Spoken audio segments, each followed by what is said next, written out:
कभी कभी कुछ राज इतने गहरे दफन हो जाते हैं, लेकिन सच कभी मरता नहीं। वो इंतजार करता है उस दिन का जब कोई उसे ढूंढ निकलेगा। आज की इन्वेस्टिगेशन हमें ले जाने वाली है 42 साल पुराने एक ऐसे मर्डर मिस्ट्री तक जिसका सच जंगल की मिट्टी के नीचे दबा हुआ था। फाइनली यार, सिटी से दूर आकर कितना पीसफुल लग रहा है। मैं तो यही टेंट लगाकर एक हफ्ता रह सकती हूँ, बस रात को कोई भूत ना आ जाए। हाँ, और सबसे पहले तुझे ही उठाकर ले जाएंगे। गाइस, सनसेट होने वाला है, हमें कैंपिंग स्पॉट ढूंढना चाहिए। कभी ग्रुप जंगल के अंदर और आगे बढ़ता है। जंगल का रास्ता धीरे धीरे मुश्किल होता जा रहा था। यहां मिट्टी बहुत स्लिपरी लग रही है। अचानक उसका पैर फिसल जाता है। वो सीधा कीचड़ में गिर जाती है। साना, आर यू ओके? जब साना उठने की कोशिश करती है, उसकी नजर सामने मिट्टी से बाहर निकली एक अजीब चीज पर पड़ती है। पहले उसे लगता है कोई ट्री रूट है। गाइस, क्या तुम लोग ये देख रहे हो? कुछ सेकेंड्स के लिए सब चुप हो जाते हैं। ओ माय गॉड, ये तो इंसान का हाथ लग रहा है। ग्रुप डर जाता है। हमें यहां से निकलना चाहिए। नहीं, अगर ये किसी डेड बॉडी का पार्ट है तो पुलिस को बताना होगा। सब जंगल से बाहर निकलते हैं। नेटवर्क मिलते ही इमरजेंसी कॉल की जाती है। 2 घंटे बाद एक ब्लैक एसयूवी जंगल के बाहर रुकती है। नेक्स्ट जेन टीम यहां आती है। जो भी हुआ है डिटेल में बताओ। टीम साइट पर पहुंचती है। खुदाई शुरू होती है। ये कंप्लीट ह्यूमन स्केलेटन लग रहा है। फोटोग्राफ्स लो, कोई भी एविडेंस मिस नहीं होना चाहिए। स्केलेटन के पास से कुछ चीजें मिलती हैं। पुरानी belt buckle, metal watch frame, rusted key, एक छोटा मेटालिक टैग भी है। ये चीजें आइडेंटिटी एस्टैब्लिश करने में हेल्प कर सकती हैं, लेकिन कंडीशन बहुत खराब है। ये नॉर्मल डेथ नहीं लगती। यहां देखो, वर्टेब्रे ऑलमोस्ट डिस्ट्रॉय हो चुकी हैं। मल्टीपल फ्रैक्चर्स हैं। रिपीटेड ट्रॉमा के साइंस हैं, मतलब टॉर्चर। बिल्कुल। विक्टिम मेल है। डेथ के समय एज अप्रॉक्सीमेटली 30 से 35 साल। एस्टिमेटेड डेथ टाइम 50 साल पुरानी था, मतलब ये आदमी 42 साल से यहां दबा हुआ था। इसे मौत से पहले टॉर्चर किया गया था। ये आदमी था कौन? उसके साथ आखिर हुआ क्या था? अगली इन्वेस्टिगेशन में हम जानेंगे उस स्केलेटन की पहचान और एक ऐसे राज के बारे में जो 42 साल तक दुनिया से छुपा रहा।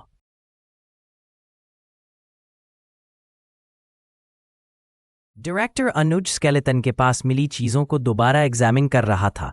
1 मिनट, ये मेटालिक टैग पहले इतना क्लियर नहीं था। क्या मिला? इस पर कुछ नंबर्स एनग्रेव्ड है। टैग पर लिखा था MSC 1984-17। ये किसी कंपनी कोड जैसा लग रहा है। इस कोड को ट्रेस करो। मुझे कुछ मिला है। 1984 में इस जंगल के पास एक माइनिंग सर्वे कैम्प था। उसका नाम था माउंटेन सर्वे कॉर्पोरेशन। मतलब टैग इसी कंपनी का हो सकता है। हमें इस कंपनी के बारे में और जानना होगा। चलो इस केस को सॉल्व करते हैं। पुरानी फाइल्स में एक और शॉकिंग डिटेल मिलती है। सर, कंपनी के रिकॉर्ड्स में एक एम्प्लॉई मिसिंग डिक्लेयर हुआ था। नाम राघव शर्मा। मिसिंग डेट अगस्त 1984। एग्जैक्टली फोरेंसिक टाइमलाइन के आसपास। इन्वेस्टिगेशन अब राघव की पर्सनल लाइफ की तरफ मुड़ती है। राघव शर्मा 34 साल का एक ऑनेस्ट माइनिंग सर्वेयर, एक हस्बैंड, एक फादर और एक ऐसा इंसान जिसे लोग याद करते थे। टीम राघव के पुराने घर तक पहुंचती है। मैंने कभी नहीं सोचा था कि कोई मेरे फादर के बारे में पूछने आएगा। आपके फादर कैसे इंसान थे? बहुत सिंपल, बहुत ऑनेस्ट। फैमिली ही उनकी दुनिया थी। ये एक नॉर्मल खुश फैमिली लग रही थी, लेकिन कुछ ही हफ्तों बाद सब कुछ बदलने वाला था। गायब होने से 1 महीना पहले पापा बदल गए थे। किस तरह? वो बहुत टेंशन में रहते थे। रात को बार बार दरवाजा चेक करते। मैंने कुछ ऐसा देखा है जो मुझे नहीं देखना चाहिए था। अगर सच बाहर आया तो बहुत लोग बर्बाद हो जाएंगे। मुझे लगता है कोई मेरा पीछा कर रहा है। ये ऑर्डिनरी मिसिंग पर्सन केस नहीं था। यहां कुछ हुआ था। राघव के गायब होने से पहले उसका दिनेश से झगड़ा हुआ था। मोटिव मिल गया, लेकिन प्रूफ नहीं। जैसे ही टीम कैंप की पुरानी ऑफिस बिल्डिंग सर्च करती है, संजय को फ्लोर के नीचे एक हिडन कंपार्टमेंट मिलता है। उसके अंदर पुराने डॉक्यूमेंट्स, मैप्स और एक सील्ड एनवेलोप। एनवेलोप पर सिर्फ 2 शब्द लिखे थे, फॉर राघव। सब हैरान रह जाते हैं। जानवी 22 साल से ये यहीं पड़ा था। नेक्स्ट जेन इसके अंदर क्या है? कैमरा एनवेलोप पर जूम करता है, लेकिन एनवेलोप खोला नहीं जाता। एक डायरी, एक मिसिंग एम्प्लॉय, एक अबैंडन माइनिंग कैंप और अब एक मिस्टीरियस एनवेलोप जिस पर लिखा था फॉर राघव। क्या इस एनवेलोप में 22 साल पुरानी मर्डर का सच छुपा है? या ये इन्वेस्टिगेशन को और भी खतरनाक मोड़ पर ले जाएगा।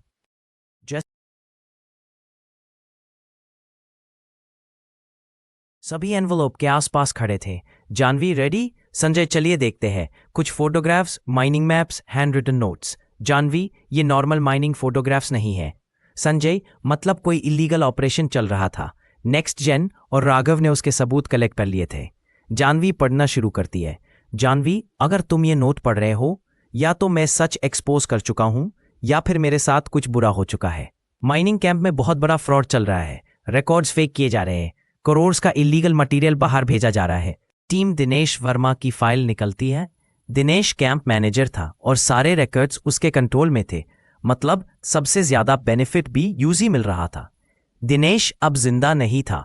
15 साल पहले उसकी डेथ हो चुकी थी। अब हम उसे क्वेश्चन नहीं कर सकते। मुझे बैंक रिकॉर्ड्स मिले हैं।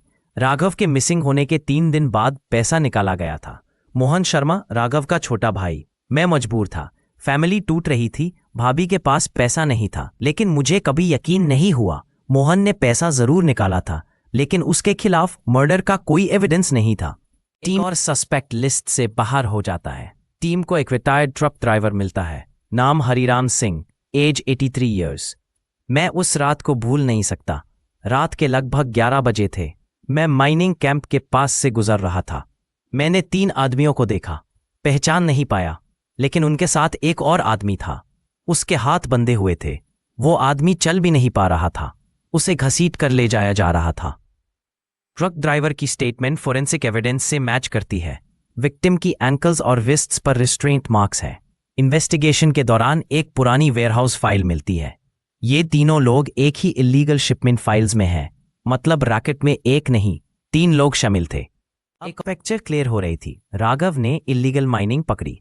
उसने सबूत कलेक्ट किए। उसने किसी को एक्सपोज करने की कोशिश की और फिर वो गायब हो गया। लेकिन अभी भी एक सवाल बाकी था। क्या राघव को तुरंत मारा गया था या उसके साथ और भी कुछ हुआ था? हमने बोन्स का माइक्रोस्कोपिक एनालिसिस कंप्लीट कर लिया है। राघव मर्डर के तुरंत बाद नहीं मारा था। उसे कई दिन तक जिंदा रखा गया था। राघव शर्मा किडनैप हुआ, टॉर्चर हुआ, लेकिन उसकी मौत तुरंत नहीं हुई। आखिर उन लोगों को राघव से ऐसी कौन सी इंफॉर्मेशन चाहिए थी और उसके साथ उन आखिरी दिनों में हुआ क्या था? अब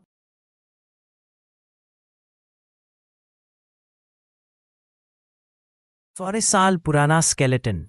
विक्टिम की पहचान राघव शर्मा के रूप में हो चुकी थी। एविडेंस ने कंफर्म कर दिया था कि उसे किडनैप किया गया। उसके हाथ पैर बांधे गए। उसे कई दिन तक टॉर्चर किया गया। लेकिन सबसे बड़ा सवाल अभी भी बाकी था। उन लोगों को राघव से आखिर चाहिए क्या था? सुबह 8 बजे संजय पुरानी फाइल्स को दोबारा चेक कर रहा था। मुझे कुछ मिला है। 1984 के ऑफिशियल माइनिंग रिकॉर्ड्स और शिपमेंट रिकॉर्ड्स मैच नहीं कर रहे। यानी करोड़ों का illegal mining operation. Raghav mining surveyor था। उसने देखा कि रिपोर्ट्स फेक बनाई जा रही हैं। मटेरियल चोरी छिपे बेचा जा रहा है और कई लोग इस रैकेट में शामिल हैं। फोरेंसिक एविडेंस एक और इंपॉर्टेंट बात बताता है। क्या स्पाइन डैमेज अलग अलग टाइम पर हुआ, एक ही अटैक में नहीं। विक्टिम को लगातार कई दिन तक टॉर्चर किया गया। रात माइनिंग कैंप। बहुत क्वेश्चंस पूछ रहे हो आजकल। मैंने जो देखा है वो पुलिस को बताऊंगा। राघव को एक पुराने वेयरहाउस में रखा जाता है। डॉक्यूमेंट्स कहाँ हैं? ये क्या है? अगर मेरे साथ कुछ हो जाए, असली सबूत कैंप में नहीं है।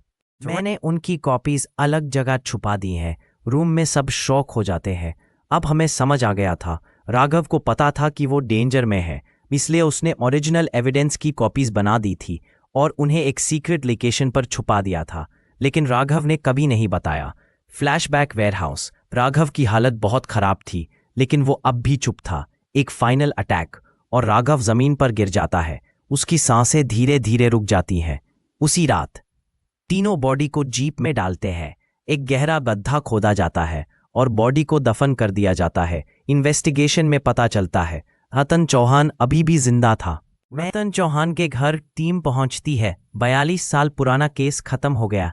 हमारे पास विटनेस है, फोरेंसिक एविडेंस है। रतन की आंखों में आंसू आ जाते हैं। हाँ, हमने किया था। हमने सोचा था राघव डर जाएगा, लेकिन वो नहीं डरा। जितना टॉर्चर किया उतना ही स्ट्रांग होता गया। 42 साल से हर रात उसका चेहरा याद आता है। केस ऑफिशियली सॉल्व हो गया। मेरे पापा के साथ हुआ क्या था, अब मुझे जवाब मिल गया। 42 साल 15,330 दिन एक मां ने अपना बेटा खोया, लेकिन आखिरकार सच सामने आ ही गया। Justice delayed but not denied. Science ने 42 साल पुराने राज को जिंदा कर दिया। मैं हूं नेक्स्ट जेन, और ये थी नेक्स्ट जेन इन्वेस्टिगेशन फाइल्स की सबसे पुरानी और सबसे हैरान कर देने वाली इन्वेस्टिगेशंस में से एक। याद रखिए, सच छुप सकता है, लेकिन हमेशा के लिए नहीं। The truth will always come out. Just